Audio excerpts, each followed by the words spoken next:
sang this song to me. There was a message in its melody, sweetest lyrics that I ever heard. There's a message in the songs of birds. He said, tomorrow is another day, living is the only way tomorrow's gonna ever come. Listen to the words of the song. Everything's gonna be alright. Everything is gonna be.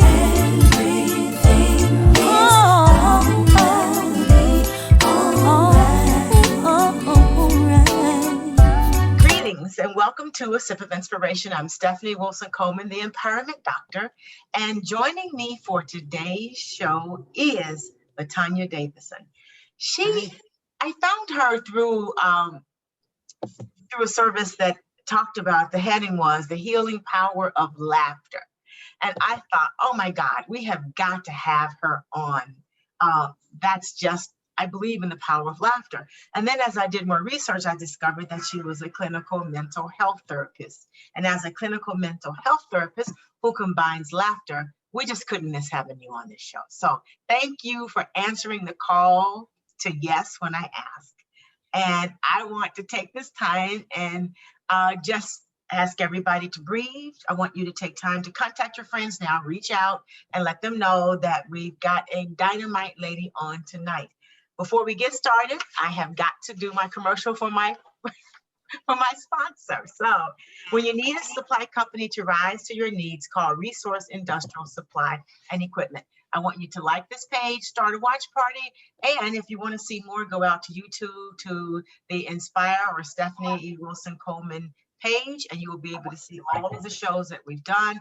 Also, like the Facebook page on Empower DR, because that's where this show is. There is a page that says Empowerment Doctor. That's me also, but that's not where this show is. So if you want to see this show, stay here on this page. So now that we've got the housekeeping out of the way, which I'm not very good at, we're going to introduce you again and let you tell us about yourself, because you've got an interesting background. So tell us about yourself and your career and all that stuff we just discussed. I think it's really cool.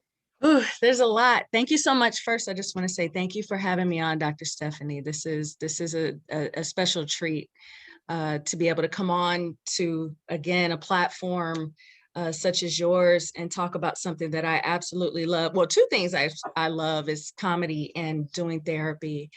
And so I have been a mental health therapist for 5 years now. I'm a licensed master social worker, and I work in behavioral psychiatric health with adults and kids, doing individual, family, group therapy. I have been in comedy since 2015, doing stand-up comedy. And I also host a radio show called Mental Speak Radio every Wednesday. And as you found, I combine the two, comedy and clinical therapy, but I like to call myself a cultural therapist, helping the culture heal from trauma through laughter. So thank you for that. I'm writing down cultural therapist because I think that is pretty cool too. So that's how I'm going to remember you about that. So how did you get started in the mental health part? As we said in the briefing, I actually got out of the Navy in 2010, and my intention was to be a nurse.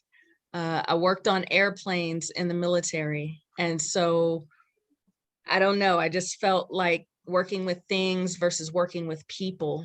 You know, I knew that I no longer wanted to work with things, but I actually wanted to be able to, you know, get that human connection. So I intended to start off as a nurse, relocated from Louisiana to Texas, and ended up going from nursing into social sciences and ultimately getting my master's degree in sociology and social work. And so it just, I wish it's divine providence. I don't even know how to tell you that people always told me that I should be a counselor. Mm-hmm. And so, and ironically always told me I should be a comedian. So, so yeah, so it just seemed to be my destiny. And the path led to going to social work school, and I chose clinical therapy.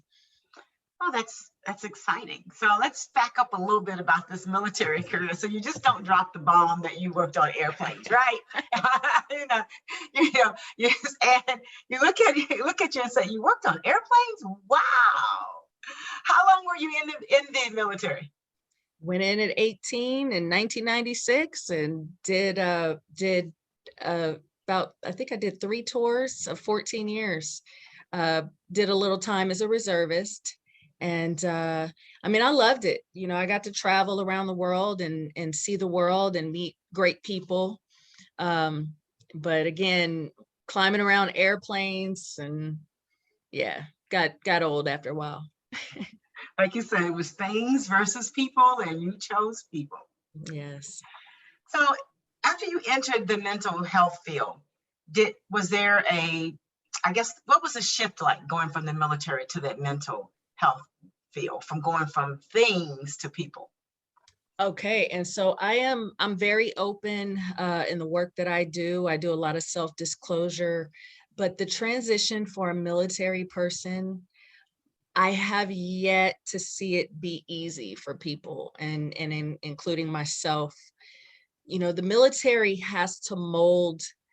They have to take a person from civilian life, this regular day-to-day life, into someone who can respond to directions, right? You have to be mission oriented. They're going to set a goal for you and you got to follow those orders. And so, as people can imagine, you've been conditioned to not think too much other than safety and mission. So imagine going from constantly having to think about, are we safe? Are we safe? Are we safe? To the real world and integrate into something that hasn't been that do or die, if that makes sense. It's just, so the transition, why a lot of us come out with symptoms of like PTSD and a lot of it's traumatic. And for me, no less. You know, I came out and I think there was a lot of struggle just to realize just how much I had been changed by the military. And it's been a journey that I'm still on. So I would almost say I haven't even fully transitioned in the past 11 years that I've been out. But I will say that becoming a therapist has helped me see how trauma has worked inside of me. You know, how the things that I've needed to work on and work out in and out of the military. Yeah. So have you found in your practice, the mental health story generally is that sometimes it's more of a factor for women or men. So have you seen a big enough difference as to who is affected by it, and whether is it sex that plays a part in it, or is it careers or types of careers? Because I know when I read those statistics, I say, well, you know, that's awful blanket, you know, that's just men or women, especially in society today, where all of us play all kinds of roles. Yes. I will tell you that in 2021, I actually filled in for a mental health group and probably a couple weeks ago, and there were predominantly men. I feel that men have been so suppressed for so long, emotionally suppressed, that it's, and we're seeing that COVID has created these waves, right, of mental health. I'm sure you've seen. And it seems to be that more men are coming forward and saying, I can't do this. I need help. So I would almost say it's maybe balancing out. Maybe the stigma is starting to come down a little bit for men. We'll probably have to see numbers in the future to see, you know, just how much the transition has changed. But I would say in my practice, I'm seeing a lot of guys. And since we are in the COVID environments, how has that affected the people you see? Do you see more people or people talking about it? And is the isolation as intense as people say? I am seeing that people were not even aware that COVID was the trigger. So Oh. maybe they were already having issues prior to COVID, and COVID just amplified the problems. I was talking to a lady who she had suddenly had an onset of OCD behaviors. So I mean, she's cleaning all the time. She doesn't want to leave her house. She's paranoid that, you know, something's going to happen to her, that she's going to get sick. And she could not connect the dots but when you ask the patients, the kids especially, you'll ask them, when did this start? And they'll say, I think March. And they don't say COVID. They say, I think about March of last year. And you have to tell them, oh, that's when the quarantine, that's when the lockdown happened. So yeah, COVID has amplified for some, but surprisingly, the people who were already dealing with really severe mental illness, I would say people who had like schizophrenia or, you know, maybe bipolar disorder, they actually seem to be thriving and okay. I don't know how to explain it, but we're theorizing that they just have always been able to roll with the punches, and something about the lockdown was beneficial to them. Yeah, I think the lockdown probably pointed out a lot of things to people. It gave us a chance. I called it once, it was the universe gave us a big timeout that we needed to sit down and actually deal with what we were going through, what we were thinking, how we were handling our lives. Because prior to COVID, we were fairly reckless. And then all of a sudden, we've got to sit still and think about it.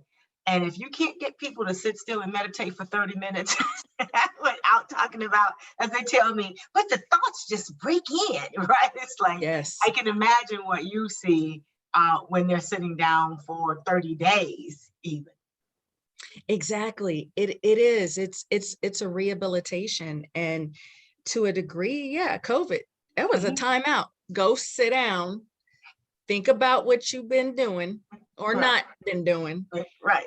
And reassess and reevaluate and get yourself together.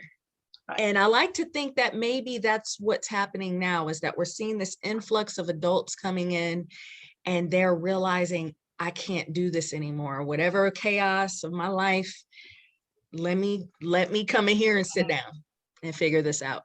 Right, because we were able to run from the chaos, I guess, or hide from it, or party from it, or drink from it, or indeed, or deep. But now we've got to deal with it face to face. So, how has divorce and COVID and everything in your business shown up? How has that shown up? I tell you the truth, I'm not able to. I know, at least in my practice and then my colleagues, we can't yet see. The reason being, people may have stayed out of necessity.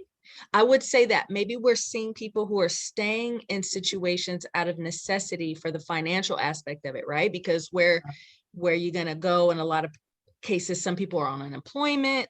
They, you know, maybe lost their job and they're just kind of sitting and waiting it out, and maybe just opting to stay in certain situations because it's convenient and helpful to them economically. But we can't pinpoint just yet. Okay. I think that one still be, you know, maybe a couple years off. Yeah. And what about domestic violence situations? I imagine I can't imagine, I should say, the number of people who are now locked up with their abusers, children included. Exactly. I would say from intake assessments, just off the top of my head, domestic violence, domestic violence situations, which again may be connected to those convenience type of relationships, right? Where people don't have a place to go. And so they're stuck, with the abuser. Families have, when I'm thinking of the kids, family issues are starting to show themselves more and more. So if the mom already had issues, if she had mental health issues, or the dad had mental health or personality issues, those are coming to the forefront and they are playing out. But if the child seems to be the one showing up in those cases, if that makes sense. So the parents aren't necessarily going to tell you that they have any kind of domestic violence issues going on. But when the kids get into group therapy or individual sessions, they're telling it, my parents are fighting all the time, things like that. So how do you help people separate the mental health part from COVID? Because a lot of people are conveniently blaming it on COVID when COVID was just the mechanism to bring it forward. For sure. That's a good question. I wonder, as a practitioner, when somebody comes in the door and they say they have a problem is a problem, right? And symptoms are symptoms. So if that person comes in and says, I'm having these symptoms, I'm having these problems in my environment, and I'm having these problems with this specific person, COVID almost becomes kind of backseat. It may come up down the line in their therapy that they're having some symptoms related, like we'll see OCD. That's a big one. People needing to be clean a lot or things like that, or, kind of worried that they're going to get sick. So I would say COVID, if it shows itself, great. But we're always, as practitioners, we're going to be dealing with the symptoms and the problems. So you take the scapegoat away from them. You said, no. Yeah. Exactly. And that's what I tell patients anyway. It's like, you can blame all day, but at the end of the day, it's you sitting in that seat. And as long as you keep exploring what you got to do, it doesn't matter what anybody else does. You can't blame it on COVID. You can't say, it is what it is. If you got a problem, let's fix it, or let's find the solutions for it.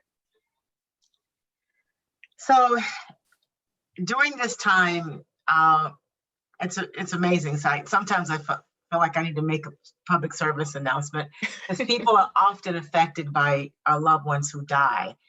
And I was reminded recently that 100% of us will die. But sometimes people hold that in. So when you're talking to them, what are some of the techniques people can use to get past that?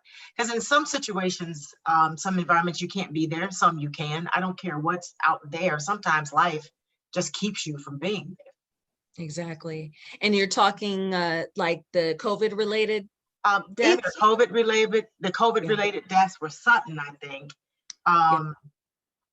They were sudden, and people seem to, I guess, grieve harder than some other things. And I think sometimes it's because you couldn't be there. You really couldn't be there. Most definitely. That's it hit, my family, it's hit people close to me, where it was immediate. COVID, yes, the isolation, and my understanding for a lot of people is they weren't able, they literally couldn't even communicate with the staff to find out about their loved one. So you have anger towards, the system that has kind of separated you from the loved one. But two, it's unfair, right? Doesn't it? Death, we already feel an unfairness to it, but this virus on top of that, there seems to be just this unfairness of it. Like, it hit my loved one, I know for myself, I recovered from it, and it was horrible. And so just having to lose somebody to it, I do, from what I've seen and observed, and for myself, it does add that extra layer of pain in terms of something we still don't really understand. And I think that would probably add to someone's grief, because that's another stage of grief that maybe we may have to add into there, because you have the 5 stages, but what if understanding, what if that's a level that we need to add at some point in time, that you need to take time to understand why someone died? I think that is one. I had a death, not from COVID in my family. It was from a gunshot violence. And that understanding piece is missing from those steps. Right? Yeah. It's hey, right. Dr. Stephanie, I think come on. Right. I think we might have coined something tonight. That's right. Yes, we are. So when you deal with African Americans, what are you finding some of the major issues and triggers are? And I know this is a loaded question, what would you suggest we do as a group of people? Because we have so many things coming at us. I saw a television show that was a rerun, and a guy was being charged with something that he was innocent of. And his father said he did it, and they asked why. And he said, because they said, but your son is, his lawyer said, but your son is innocent. And he said, well, I know in America that being innocent is not enough to keep him out of jail. Wow. Yeah. So what are you seeing in the African American population? Race is always going to be, an additional layer. I just completed a diversity course from my licensure, and it discussed that, just having that awareness that for the African American, you can't separate any aspect of our journey here in America from the racial issues. And when we talk about mental health, forget about it. The numbers of people who go in needing mental health intervention that don't get it. It stated that, this course stated that in emergency rooms, and still in situations of, police standoffs. There's a case here where they're talking about how no one thinks about us as actually having mental illness. It's just, you're savage, right? You just have no home training. You just come from that side of the tracks, that side of town. You're Black. That's why you got problems. So we are least likely to have someone consider that aspect of us. And then when we do come into the mental health care system, there is that bias. I've witnessed it with colleagues. There's the implicit bias. She just making up symptoms. She just looking for attention. And when you've lived in this skin and you've had to be extra or uppity, right? Now you're going to be labeled something else. So the oppression does, it does continue. But I will say this, it's not stopping people from coming through those doors. Good. It is, people are still seeking it out. Families are starting to understand it more. We're starting to talk about it. So there is progress. But as far as African Americans and mental health, it's going to be up to us. I'm going to say this to your listeners. It's going to be up to us to take control of our wellness, our trauma. No one can heal this trauma for us. We can blame institutions and other tribes all we want to, but at the end of the day, the true justice is going to come from us actually healing our own traumas. As a quote someone said once, that I didn't cause the problem, but the healing of it is my responsibility. So it's our responsibility to be sure we take care of our own healing. 100%. So when you are working with African Americans in the mental health field, is it sometimes people get caught up in a psychological loop. So there's so much going on and then they don't want to talk about it and they keep going back and back over some stuff. So how do you break that and get them to settle down and look at what's really happening? Come on, listen, it's the whole reason you had me. Comedy, right. comedy. I hit people with, sometimes I feel like I'm actually stand-up therapist. Like that's really what I feel, because it's getting real and honest about it. And I'll joke with patients. I'll kind of clown with them or whatever, but like, your mom was like, baby, it's just pray to the Lord, baby. You just gonna talk to Jesus, baby. You gonna be all right. It's good. I'm gonna pray for you. And that had been, the way that historically our families addressed our issues. And a lot of times once you point that out to people that their parents have kind of skimmed over, and they realize how they skimmed over, it hits, it penetrates, because it's the truth. The truth will penetrate. And then a lot of times they'll go, yeah, I guess you're right, Mr. Tanya. Come on. Yeah. I'm sitting here thinking that's right, because it fixed everything, so they thought. But, come on. Yeah, but I guess we have to remember back then, sometimes it's all we had. And getting still and understanding what's wrong helps everybody too. So. And it's, and it's, we're all growing. And so I would say just African Americans, we are, another layer to this, Dr. Stephanie, I would say too, is we have had to learn first. On one hand, we're being told, don't trust this system, right? Don't trust the medical institution. But with mental health, we're saying, come on to the mental, the medical institution. So you got this dichotomy of don't trust versus trust. And so I would say sometimes that's a big part of what practitioners have to do. No matter the practitioner's ethnic background, you have to earn the trust of Black folk. You have to. We ain't opening up to you. We ain't gonna tell you nothing until we really truly know that it's valuable and that we're not going to be hurt again. So what are some of the other instances where you can successfully use comedy to get what you need a patient, or get a patient to be where you need them to be, or get them to talking more? Because I know, like it says, we don't trust much, especially with stuff that's going on in here. We don't want you to think, we don't want to leave with you thinking we crazy too.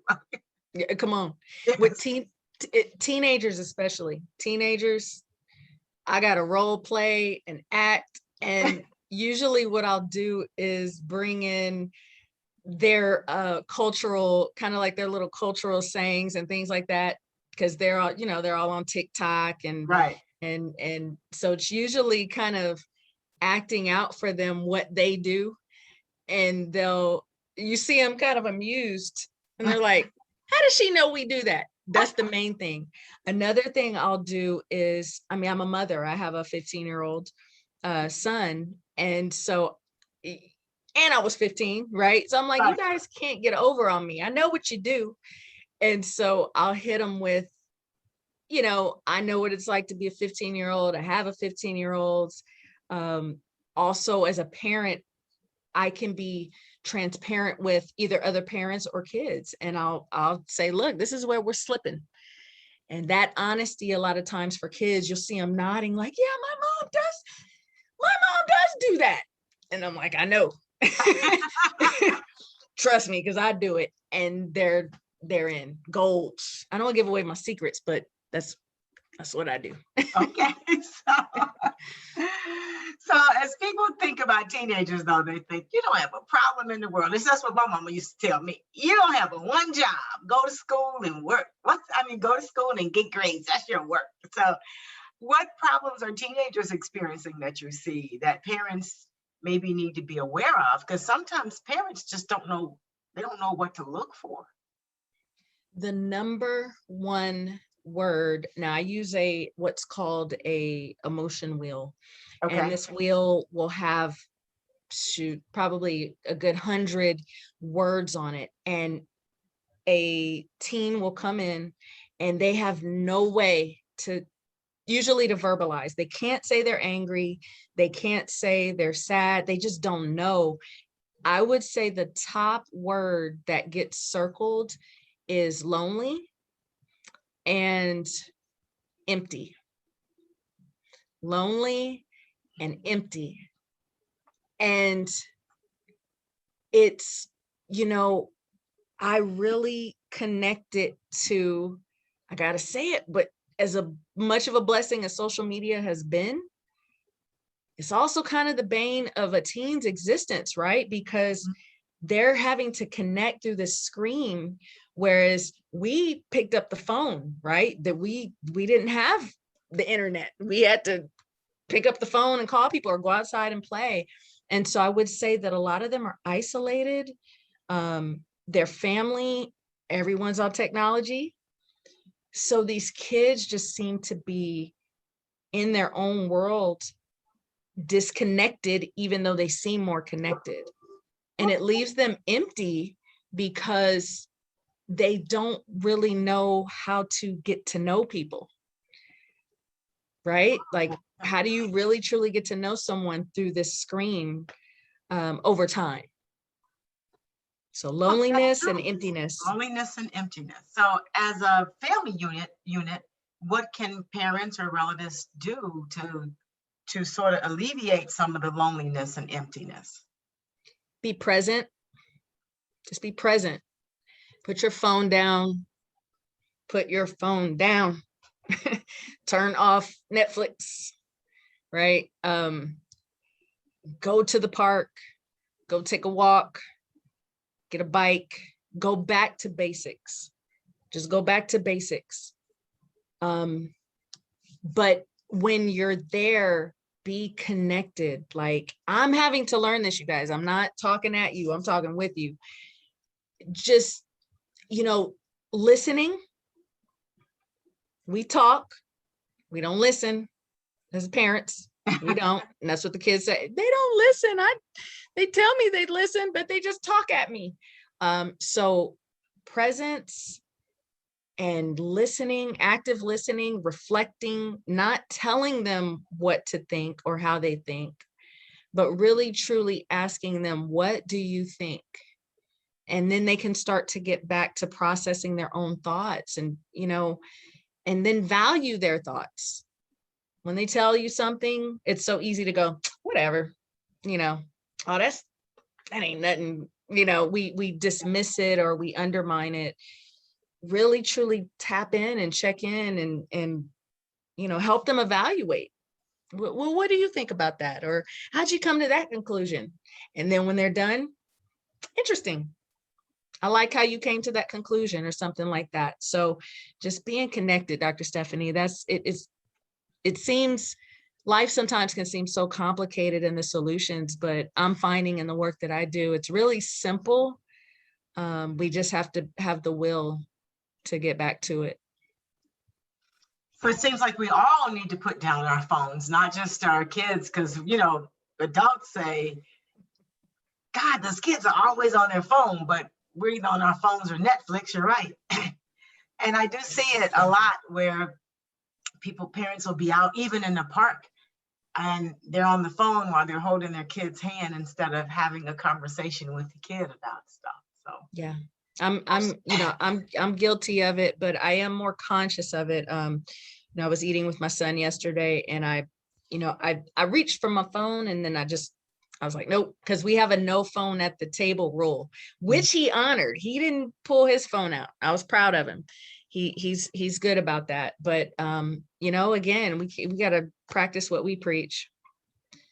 So how can parents use a little comedy in their conversations? Because sometimes we're real good at barking, but how do we use a little comedy when we're just sort of talking to our kids or even to our significant other, because a lot of times I know that's got to lighten it up a little bit, where people will be willing to risk telling you how they feel about something.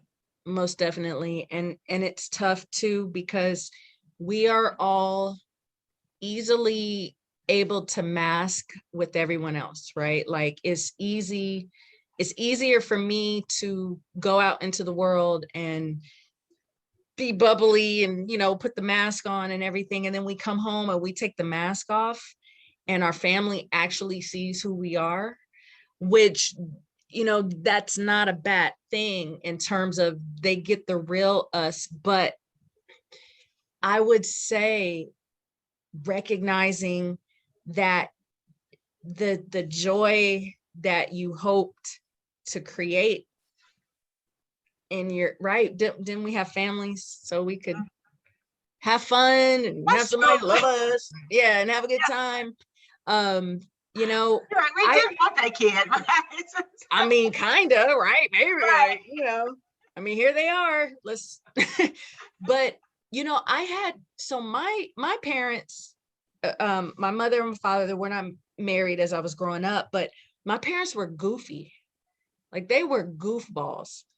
And thinking back, what I would almost say to parents today is like, tap into your inner goofball, like just be, silly at times. And sometimes when your child, when it seems like it needs to be something that you would be serious about, just, joke about it. Like the times I remember my son would kind of like, he'll get a little sauce, little saucy, little hot sauce. I'm like, wait, let me, and I'll joke like, you talking to me?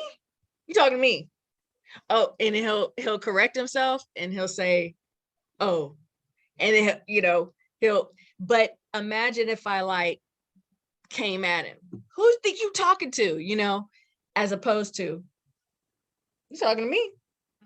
I know you ain't talking to me right now, and it shifts the whole energy and they learn, right? I mean, right. I would learn from somebody who's funny, as opposed to serious.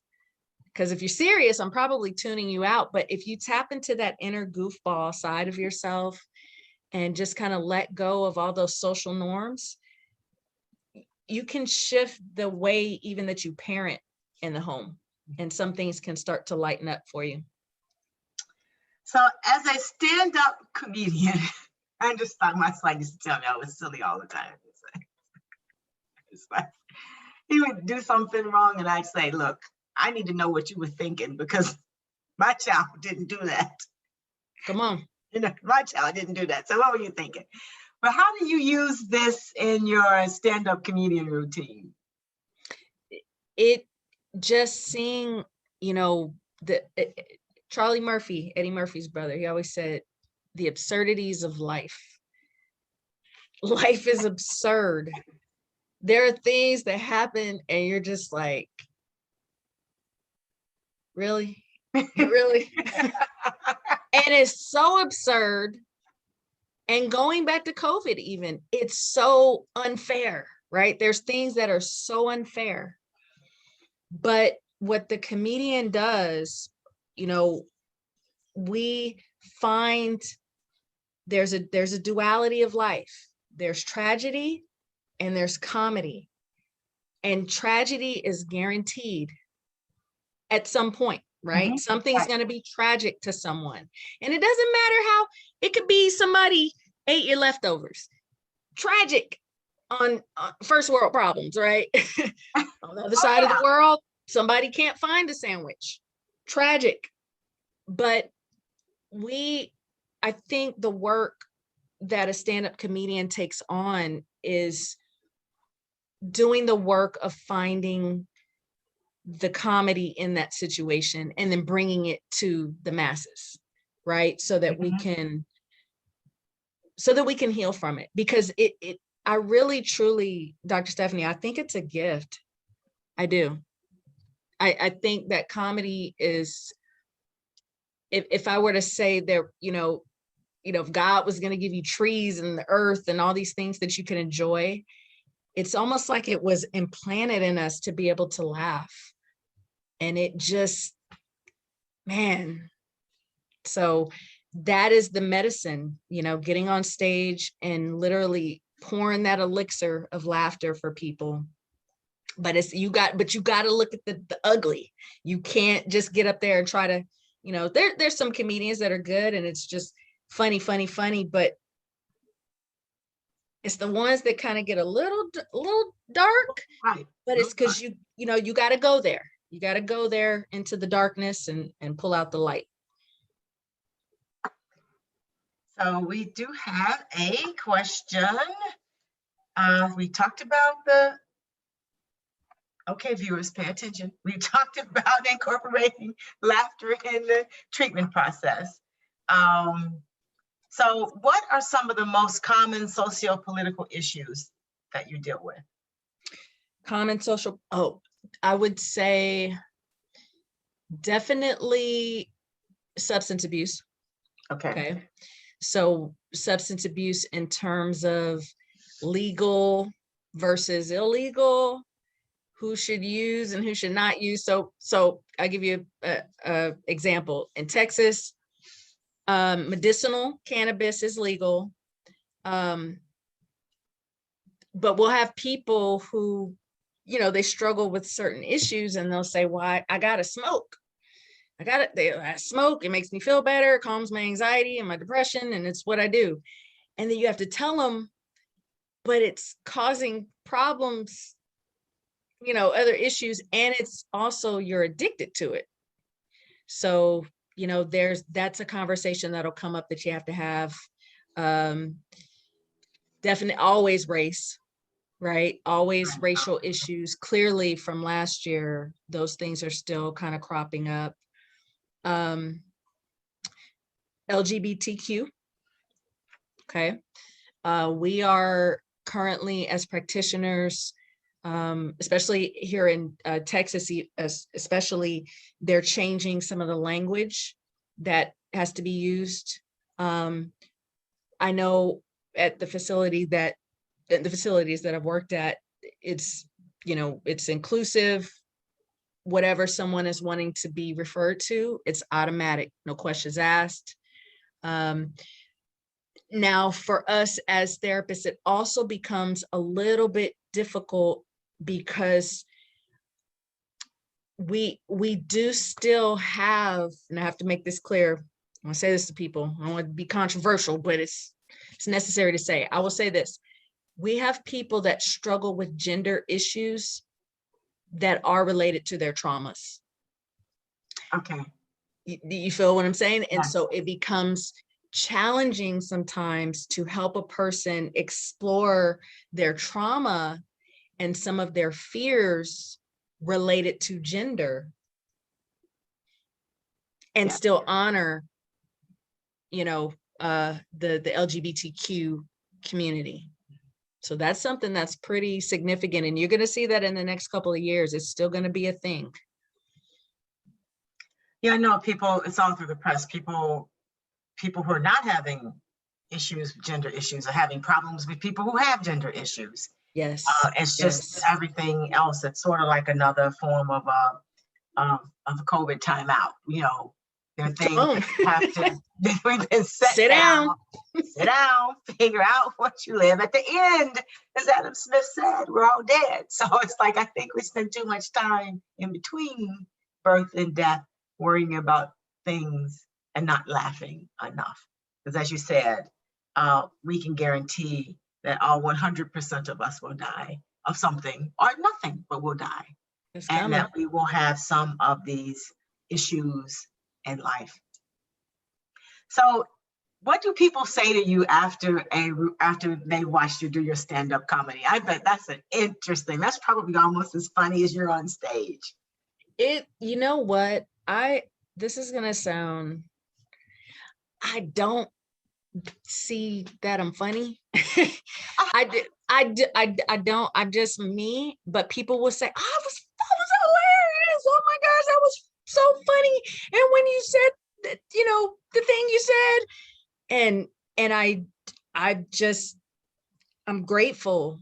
I'm grateful for that feedback, because it's what lets me know that what I'm saying it's effective, you know, and that clearly I'm triggering something. I did a bit. This was at a comedian Hope Flood at her comedy convention just a couple years ago. And I was doing a bit on, I have a bit on, it was like Obama and Trump or something like that. Mm-hmm. And, and I could hear somebody giggling and laughing every time I, you know, did one of the little bits. And she came up to me after and she was like, girl, I was just giggling through the whole thing, girl. You just had me giggling like a schoolgirl. And and that's it. That's the sauce, you know, that's the rub right there. That again, you know you're effective, and you know you're hitting a funny bone. How many people have actually come up? I know people are healed by comedy, but how many people have shared their stories with you after comedy, or do they ever share them after you finished? Not, I would say not necessarily in my routines, but I do know of comedians that they, especially if it's a topic that, like, there's a comedian I've seen, and he talks about his own sexual trauma. Oh, It is, and that's a tough thing to do. But people, I've seen him come off stage, and I've seen people say to this guy, like, keep going, because you're going to help so many people, you know, a man talking about that. But I know, you know, for myself, what people do feed back to me is I am very upfront in my comedy about racial issues. And I've had people say, oh, you know, it was a little passive aggressive, but you went there, and they get why I do that, because you kind of got to, you know, stare things in the face, mm-hmm. but you got to be tactful, you know, about how you approach it. So for me, it'll probably always be race issues that I think people will hopefully see what I'm intending to do. And it's to make us think more than anything, Right. and heal. And heal, right. And talk about that, because when we can talk about it, I think sometimes when you hear yourself really talk about it, or hear you talk about some of the things we say, you probably stop and think, oh, okay, I need to make some changes there. So that's what we're hoping for anyway. Yeah. I did a COVID, well, you know, you go to the open mic to test out. Uh-huh. And I did a COVID joke. I'll just be disclosure. I did a COVID joke. I won't tell the COVID joke that I did, but it was kind of like too soon. And the audience was like, oh, I mean, they got it, but, and then I said, was that too soon? They were like, yeah, that's too soon. I was like, well, too bad, but thanks for the feedback. I already said it, but it, you know, we're not ready yet. And that goes back to you asking, you know, are we still kind of hurting, you know, still traumatized from it? And I was like, yeah, but even, you know, even I slip up, I make mistakes too. Oh, I didn't fill that one out too well. That's all right. That happens to all of us. Got to do it. Got to fail sometime. Okay. So what can one do to maintain a healthy sense of self while being immersed in some of these issues?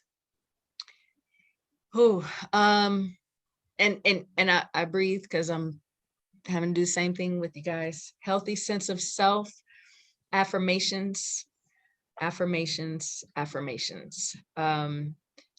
Challenging negative thinking. I know this is one for me. Constantly thinking the worst case scenario. Negative self-talk, right? Mm-hmm. Learning ways to ask if it's true. Find the evidence to prove yourself wrong. So imagine yourself in a courtroom, okay? And you are the judge, you're the jury, you're the defending, defendant, and the prosecution. You're all the people in this courtroom, and you have this piece of evidence there. And let's say that the evidence is, the biggest one people will say is, I'm a loser, or I'm worthless. What's the evidence? Go ahead and present the evidence to yourself.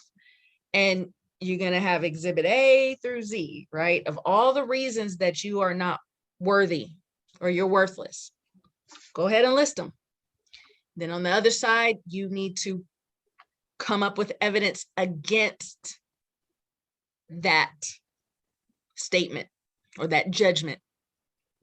And once you look at that list, 9 times out of 10, even the person who struggled in their life is still going to come up with, I helped my sibling when they were struggling. I am a great coworker. I'm a good friend. I have a kind heart. You're going to find some things that you don't have to prove to anyone else but yourself. And that's really, if you're able to develop that kind of self-talk and challenging yourself, that's the way out. That's the way out. Find the evidence that you are worthy. Find the evidence that you are useful. And I would say that's probably the number one thing I could say to people. And another thing is gratitude. Make a list A to Z. So A, B, C, D, E, F, G, all the way to Z. And you need to list one thing for each letter that you are grateful for. And I don't care if it's air, bears, coffee, a donut, whatever it is, that little things that make you happy or content or make you think about the little things in life. Gratitude. That's a cool way to do a gratitude list too, is using the alphabets. Because I was sitting, when you did that, I thought, oh, donuts, chocolate. It's like, yeah. Yep. And I was amazed that, because I do gratitude lists, but I've never ever approached it from that way. So that's unique. And people struggle sometimes, they'll struggle to come up with some of the letters. And I say, just keep going over it, because, and then you can say it in a way that you didn't before. Like, let's say for you couldn't think of anything. Just say ice cold beverage on a hot day. Right. Dog kisses. Puppy butts. I don't know, whatever it is that makes you laugh or makes you feel good. But definitely challenging those negative thoughts and gratitude, I would say, would be the two things. And you'll feel yourself just immediately starting to feel better. And I like the idea that's really unique, because I think everybody teaches challenging the negative thoughts, but then from the whole courtroom perspective, you're presenting the evidence as to why what you're saying is true, and then the evidence as to why it's not true, and I can just see that playing out in someone's mind as they're thinking about it, and what you focus on gets your attention, and then all of a sudden, then the positive things will just come fighting through because they want to be heard too. Yes, indeed. That is fantastic. So depression is one thing that people just throw around. I'm so depressed. Oh, I'm depressed. Okay. Mm-hmm. So what is depression really? And share some insights as to some of the causes and possible treatments. So a medical practitioner clearly is going to look at depression from the biochemical aspect, right? They're going to come at it from, you are suffering some kind of neurotransmitter is depleted, or and they're going to look at medications to be able to replenish those neurotransmitters, getting your body working right. Mm-hmm. On the therapy side of the house, okay, got to distinguish the two. I have found, hear me out, folks, I have found that depression in women tends to be suppressed anger. People think it's sadness, but I have found that it is anger, and it's not just women, I mean men too, but I'll get to that in a second. But suppressed anger in women, and then after a while, once you haven't been able to get an outcome that you desire, that's when all of that worthlessness, uselessness, emptiness, all of that stuff starts to settle in, right? Because you can't solve your problem. And what you think you're sad about, you're really raging. I find so many patients are like raging inside. I had a lady that she would talk, this goes back to what we were talking about in the Black community, where we'll downplay, right? Baby, just pray, baby. You're gonna be all right, girl. Just talk to Jesus. That's right. Just talk And to Jesus. they've done that 1,000 times. And they talk to Jesus, but their situation didn't change because it requires action. And if you either didn't know how to take action, or you weren't allowed to take action, or both, that's an angry person after a while. And you can create this really internal rage. And then ultimately there's some sadness, but you also find there's a lot of fear about why you couldn't change your situation or why you didn't change your situation. Okay. So I would say fear, a lot of anger, a little bit of sadness in there. Now for men, I have found that it's inability to express sadness because a lot of times they feel inadequate. Large part of our population of men, every group, every single group, it is expectations that they can't meet as a man, or whatever society's expectations of a man to meet, or they're struggling and working so hard to make ends meet, and I'm talking military people, every industry, it's inadequacy for men. And a lot of times, believe it or not, that makes them sad. It makes them feel empty, worthless, useless. They have, because, and here's why I distinguish the anger, because we know that men tend to show their anger when they're sad or afraid. Okay. You see? So you're seeing a really, really angry man. And you're like, he got anger problems. If you were to probe deeper, he's got fears. And he's probably a little very sad about his situation because he's been angry and he's been showing his anger for a long time. So I would say depression on the therapy side, you guys, believe it or not, it goes beyond, what you think it does. So when women find themselves really angry, and I've been there. I do a workshop on how to dance with anger, as a matter of fact, which actually has looking at the feelings, looking at what's driving the feelings, and then you break down to what you're going to do. Yeah. So I think anger is powerful emotion. So, but so you talk to people and you say you really are experiencing some some sadness over some things that didn't happen. And, and I don't want to mock people, but, we do get a lot of just pray about it. But prayer, it does take action. You do have to pray. But then there's a saying that says, once you pray, get up and act like you prayed. So you're going to have to take action. So how do people figure out what actions they need to take, even though they may be in the midst of feeling fearful? And this is why, a life coach such as yourself or a therapist is going to be, I would love to say that we figure these things out on our own. And I think that we can, but as a therapist, I have to go to therapy, right? I have coaches, I have mentors.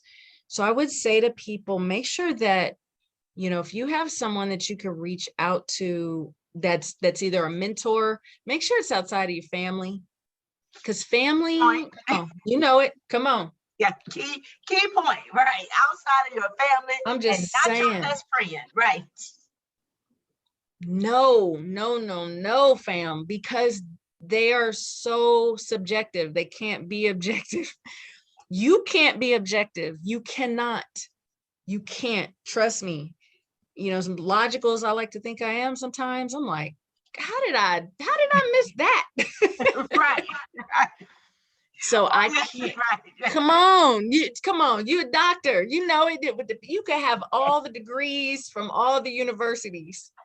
We cannot help ourselves. I'm That's sorry. Right. That's right. I am the Right. the first to tell it. That's right. Right. Come on. I can see other people's trees in their forest, but All day. I can all day long, but I cannot see the trees in my forest. Okay, None. too close to it. None. So and that's that's right. We're coming to the end. So yes, ma'am. What nugget would you like to leave us with before we close out? Listen, there is so much going on this planet right now.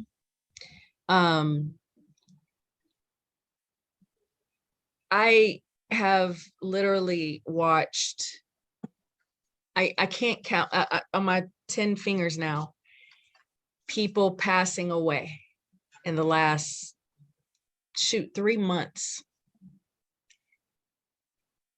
Every single day needs to count. Every single day. I don't care if it's just you get outside and watch the birds, watch the squirrels, something. Get up and say thank you. Find something to be grateful about. And you don't have to be, you know, I know that we're on this kick of being your best self, and I do agree with that, but sometimes just being is okay. Sometimes just getting up and just saying thank you that I breathed today. I didn't have to check anything off my list. And that's okay. It's enough. It's more than enough. But making every single day count, it's, I can't say it enough. It's, you know, it's cliche and we'll say it forever. But like Dr. Stephanie, like you said, we are not going to be here and we are 100% going to die at some point. Right. Accept that, embrace that fact, and live. And live, yes. So remind the viewers of your website and your own show. Yes. So the Mental Speak radio show, it broadcasts live on Wednesdays at 5 p.m. Central and you type this in, it's fbrn.us, and that stands for Fishbowl Radio Network. It is the largest online internet radio station of its kind on the planet, over 100 great shows, including mine.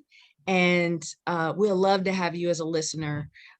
We cover, again, all the topics. We interview entertainers, we interview comedians, and we cover all the socio-political issues. But the number one thing, you guys, is helping us heal our trauma as a group. So fbrn.us and LT at Mental Speak Radio. If you'd like to reach out to me, LT at mentalspeakradio.com. And I will also be doing coaching courses probably in the next couple months or so. But I'm excited to bring this with the comedy to people for healing's sake. And thank you so much for what you do. You're welcome, but thank you for what you do. Thank you for being here tonight. And gosh, I almost hate for it to end, but our time's up. So as I always say, I want everyone to go gently into that. Do not go gently into that good night. I want you to find a heal worth dying for, and I want you to take it. I want you to make today so awesome that yesterday gets jealous. Above all else, do it your way. And remember, life is too short to drink cheap champagne. I'm Stephanie Wilson-Coleman, the Empowerment Doctor. And as always, dream big. Until next time, remember, life is too short to drink cheap champagne. Good night. Hi, I'm Stephanie Wilson-Coleman, the Empowerment Doctor. And I just wanted to, for the next few minutes, to give you some tips about how to actually live your dreams. I want you to start with some self-discovery. I want you to take a piece of paper and write down 3 to 5 things that you've accomplished that you can absolutely brag about. I want you to write about how it makes you feel, some of the steps that you took. But these are things that you decide that things you would brag about. Don't ask your neighbors, your best friends. It's just you and this piece of paper. Next, I want you to do is to write a list of the things that you would like to accomplish. And as you do that, I want you to define what it is, how you're going to do it, and set a date when you're going to do it. And then I want you to dream. I want you to create a picture, a vision board, a collage. It can be magazines, you can use postcards, whatever you like, to create a picture of this thing that you want to accomplish, of the goal you want to achieve. After you've done that, then I need you to set the team up. Who do you need to reach out to help you? When do you need to get started? Are there any skills that you need to learn? And if there are, when are you going to start the process? I want you to give these steps a try this week and let me know how you did, because I'm sure you're going to have an amazing discovery. Again, I'm Stephanie Wilson-Coleman, the Empowerment Doctor, and as always, I say, dream big.